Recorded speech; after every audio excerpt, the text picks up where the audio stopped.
L'écouter Sirot Relek Raf Vav, deuxième Sira sur Pekoudé. Alors dans la paracha, comme son nom l'indique, Pekoudé, les comptes, Moshe Rabbeinu va compter tous les matériaux qui ont servi à construire le Mishkan, le sanctuaire, et il y aura des comptes précis pour chaque chose. Et quand Moshe va arriver à l'or, l'argent et le cuivre, il va expliquer exactement qu'est-ce qui a été fait avec l'argent et le cuivre, avec les comptes exacts, mais pas pour l'or. Alors comment ça se fait? Le Kli Yakar, il explique la chose suivante. Dans l'ordre de construction, de confection, il y avait d'abord le Mishkan en lui-même, avec tous les matériaux que ça nécessite, et ensuite seulement les habits des Kohanim du grand prêtre, du Kohen Gadol. Et après avoir terminé la construction du Mishkan, Moshe, il n'a pas voulu attendre de faire les habits du Kohen tout de suite. Il a voulu donner le compte de l'argent et du cuivre. Il n'a pas donné l'or, parce que l'or, on va encore s'en servir pour faire les habits du Kohen. Et ils n'ont pas encore été faits. Mais déjà, il a fini la construction du Mishkan. Il veut déjà commencer à donner un compte. De peur qu'on le soupçonne d'avoir utilisé l'argent des Juifs pour autre chose. Donc il donne exactement ce pourquoi ça a servi. Et après, seulement après qu'on aura terminé les habits du Kohen, là on donnera le compte de l'argent. Mais c'est pas vrai, puisque une fois que les habits du Kohen ont déjà été terminés, il n'y a pas eu de compte rendu sur l'or, sur comment il a été utilisé. Alors le Kliakar, il répond la chose suivante. Il dit qu'en vérité, il y a eu une voix céleste qui est sortie.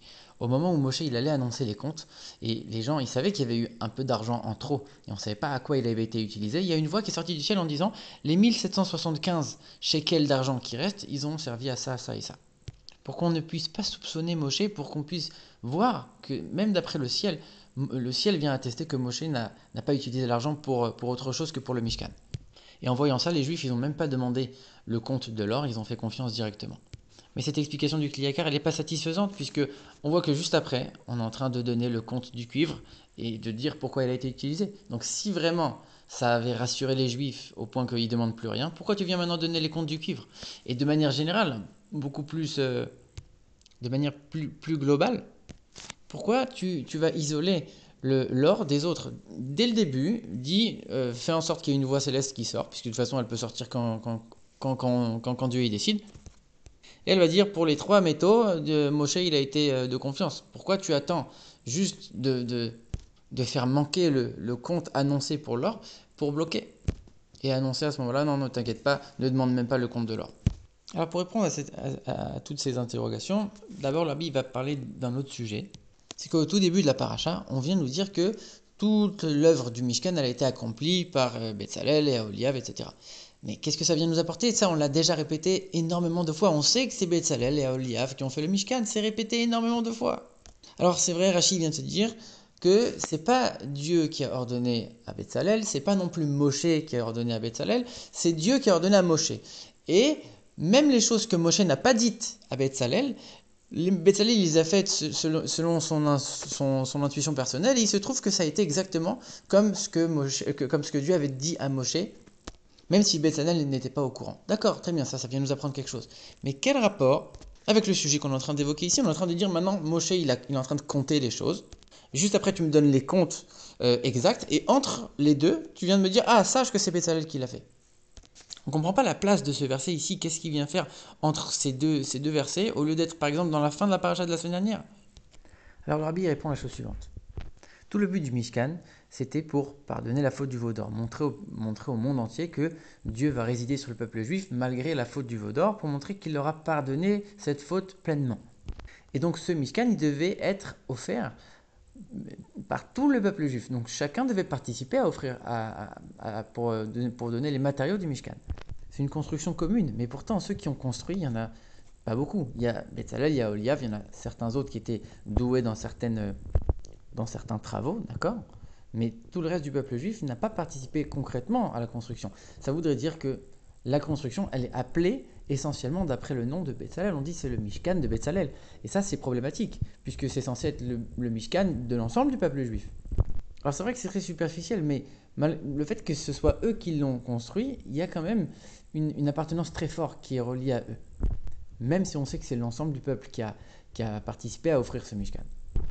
Et donc, pour ne pas qu'on puisse penser que ce Mishkan appartient à quelqu'un en particulier et pas à l'ensemble du peuple juif, on va insérer ce verset ici, entre les deux, en disant, regarde, ça c'est les comptes que Moshe a fait du Mishkan. Le Mishkan qui a été construit, c'est vrai, par Betzalel, Aholiab, etc. Mais après, juste après, on reprend les comptes de Moshe en disant, Moshe, il a compté un tel, un tel, un tel, voilà combien ça a pesé, combien ça a mesuré, combien il y a eu d'argent, combien il y a eu d'or, combien il y a eu de cuivre, etc. Puisque Moshe, il est le représentant du peuple juif, le fait qu'il va recompter derrière, quelque part, entre guillemets, ça réattribue la propriété de ce Mishkan au peuple juif. Mais tout ça, c'est vrai uniquement pour la construction du Mishkan. Pour ce qui est de la confection des habits du grand prêtre de Kohen Gadol, ça c'est quelque chose de différent. Eux, ils devaient être fabriqués explicitement après le Mishkan. Et quelque part, on le comprend. Les habits du Kohen, on va revêtir le Kohen avec, mais le Kohen, il est là pour servir dans le Mishkan, dans le temple. S'il n'y a pas de temple, alors le Kohen ne sert à rien. Donc c'est normal que les habits du Kohen sont fabriqués après qu'il y ait déjà un Mishkan qui soit fabriqué. Et à ce moment-là, on peut commencer à réfléchir à comment habiller le Kohen qui va servir à l'intérieur. Mais s'il n'y a pas de Mishkan, alors l'habit ne sert à rien. Donc ça veut dire que tout le Mishkan qui a été construit pour montrer que Dieu a pardonné le peuple juif, c'est valable uniquement pour le Mishkan et pas pour la fabrication des habits.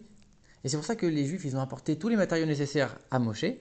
Du fait qu'ils étaient devant Moshe, à ce moment-là, Betzalel est venu les prendre depuis devant Moshe jusqu'à fabriquer le Mishkan. Par contre, les habits du Kohen Gadol, on dit que les artisans, ils ont pris l'or de ces habits directement chez les Juifs, sans que ça passe par Moshe. Parce que c'est vrai que ça doit aussi venir de l'argent de la communauté, mais on n'a pas cette crainte d'attribuer à un tel ou tel artisan les habits. C'est le Mishkan pour lequel on avait cette crainte, parce que le Mishkan, on doit montrer que c'est l'ensemble du peuple juif qui a été pardonné. Donc on doit bien montrer, non, ça c'est le peuple juif, c'est pas un tel et un tel. Alors que les habits du Kohen, on a fait beaucoup moins attention à ça. Et c'est pour ça qu'il n'y avait pas de compte précis pour l'or. Ou plutôt, il y avait un compte, mais on n'a pas dit exactement qu'est-ce qu'on a fait avec. Maintenant, la question qui se pose, c'est de savoir pourquoi ce compte a été fait par Moshe lui-même. On aurait très bien pu déléguer quelqu'un qui va être chargé de compter tout ce qui a été apporté pour le Mishkan. Non seulement c'était fondamental pour le rôle que Moshe a en tant que chef du peuple juif, mais encore plus que ça. Quand on y réfléchit un petit peu, on voit que Moshe, c'est le seul qui n'a pas du tout participé à la faute du veau d'or. C'est vrai qu'il y a d'autres juifs qui n'ont pas accompli la faute du veau d'or, mais le fait qu'ils ont laissé faire, ils ont quelque part un lien même éloigné avec cette faute, alors que Moshe n'avait absolument aucun lien. Alors que le Mishkan, il est fait pour montrer encore une fois que Dieu a pardonné le peuple juif, mais Moshe n'est pas concerné par ça. Et c'est pour ça que c'est par Moshe que ça devait passer. Pour montrer, pour enlever la fausse croyance qu'on aurait pu avoir de se dire le Mishkan c'est le Mishkan de Betzalel, ça ne suffit pas de montrer non c'est tout le monde et on va l'apporter dans un endroit communautaire général pour montrer ça a été offert par tout le monde. On l'amène où? Devant Moshe. Parce que Moshe c'est lui qui n'a pas voté. Il est au-dessus de cette faute et c'est grâce à lui, en apportant devant lui, qu'on peut montrer encore une fois, c'est l'offrande du peuple juif, ça a été offert par tout le monde et maintenant ça vient pardonner la faute du veau d'or. Et également une deuxième raison à pourquoi ça devait aller devant Moshe précisément, parce qu'on sait que le Mishkan, contrairement aux deux Beth Amikdash, aux deux temples de Jérusalem, le Mishkan, le temple dans le désert, n'a jamais été détruit. Parce qu'on dit que l'œuvre de Moshe est éternelle. Et donc c'est pour ça que ça devait passer par Moshe pour que Moshe compte chaque chose, pour que Moshe établisse un lien avec chaque élément du Mishkan, pour que chacun de ces éléments soit éternel.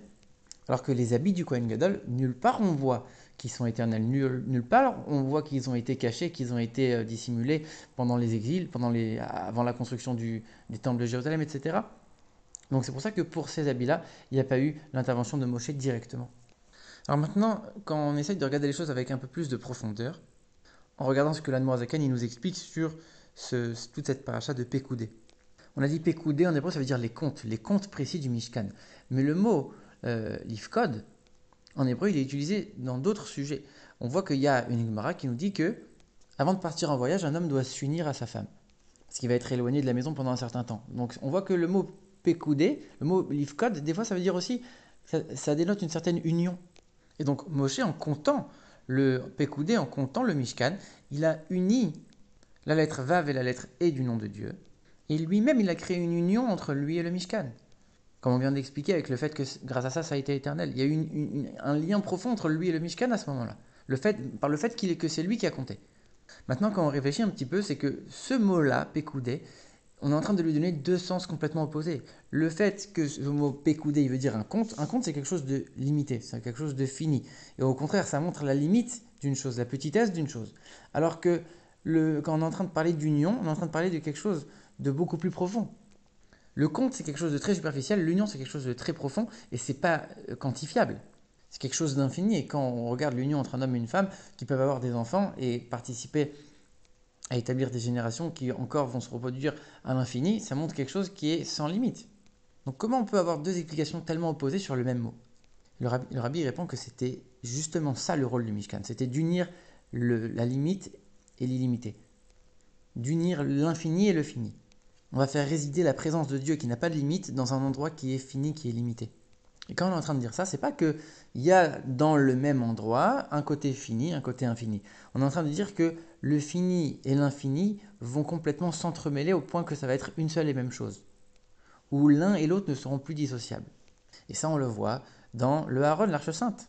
Quand on mesurait la salle dans laquelle il était entreposé, on avait une certaine mesure. Et quand on essayait de mesurer les deux côtés du Aaron vers le mur, on voyait exactement la même longueur. C'est-à-dire que on voyait que l'arche, elle était là, mais elle ne prenait pas de place. Les longueurs qu'on pouvait mesurer n'étaient pas des longueurs qui suivaient une règle logique. On était en dehors des règles mathématiques habituelles. Et ça, c'était uniquement un symptôme, un témoignage de cette union entre le côté fini et le côté infini. Et c'est ça tout le sens du conte de Moshe, par le fait de compter le Mishkan.